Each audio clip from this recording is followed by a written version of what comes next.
प्रभाव दाखवण्याचे कारण तरी काय? म्हटलं की तोंडातोंडी हा होणारच आहे. आणि मला सदाराव एवढ्याशा गोष्टीवरून डोक्याला ताप घेण्याचं कारण तरी काय? हे बघा तुम्ही शांत व्हा.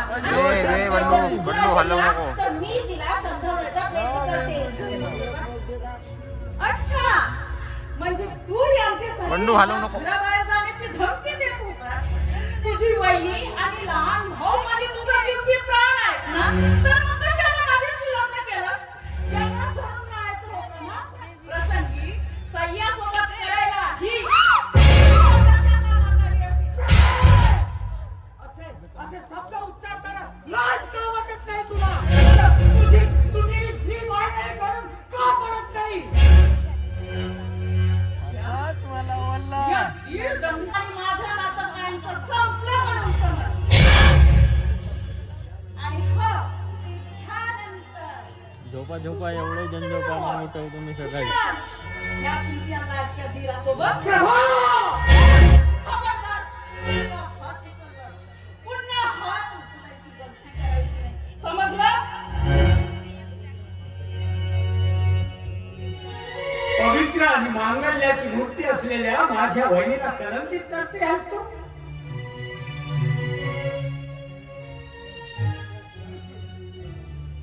नाही, तुला आता या घरात राहण्याचा काही एक अधिकार नाहीये.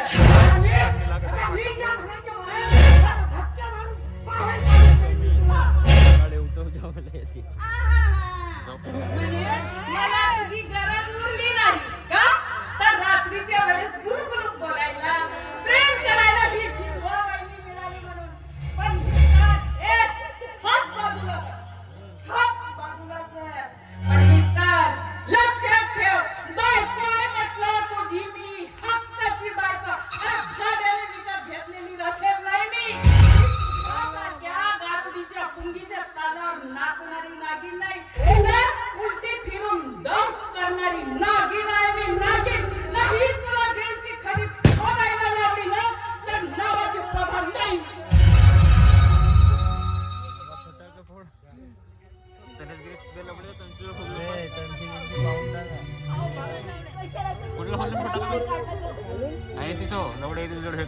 तिच्या त्या कुशीत बोलण्यानं माझी प्रतिभा अडणार नाहीये, मलिन होणार नाहीये.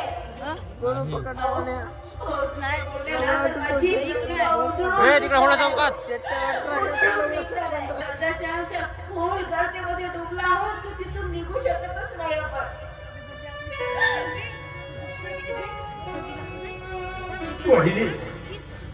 पहिली आज प्रसंगी जो घडला ना, त्याबद्दल तुम्ही वाईट वाटून घेऊ नका आणि चिंताही करू नका वहिनी. आणि वहिनी, जर का तुम्हाला चिंताच करायची असेल ना, तर त्या माझ्या काळ्या आईला वाचवण्याची चिंता करा ना वहिनी. काळ्या आईला वाचवण्याची चिंता करा. कारण येत्या 8 दिवसाच्या आत जर का आपण त्या बँकेचे कर्ज परतफेड केलं नाही ना वहिनी, तर त्या बँकवाले आपली शेती लिलाव करणार आहे का वहिनी?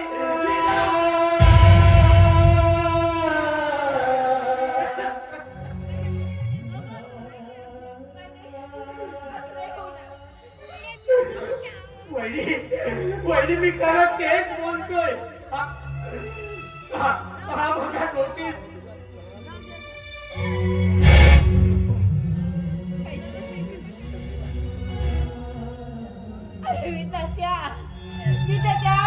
तूच आमच्यावर असं का कोसळलायस रे?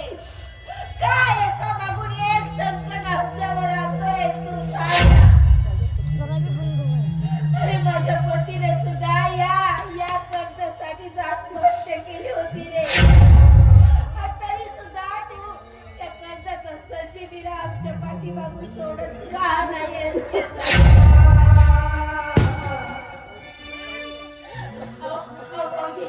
तुम्ही काही करा, काही करा, कसे करा. तिचा लिलाव नाही.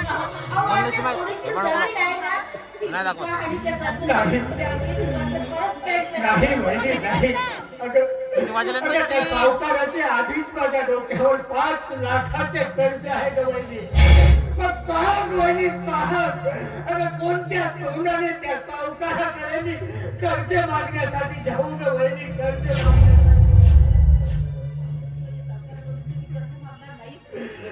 नाही ग वहिनी नाही.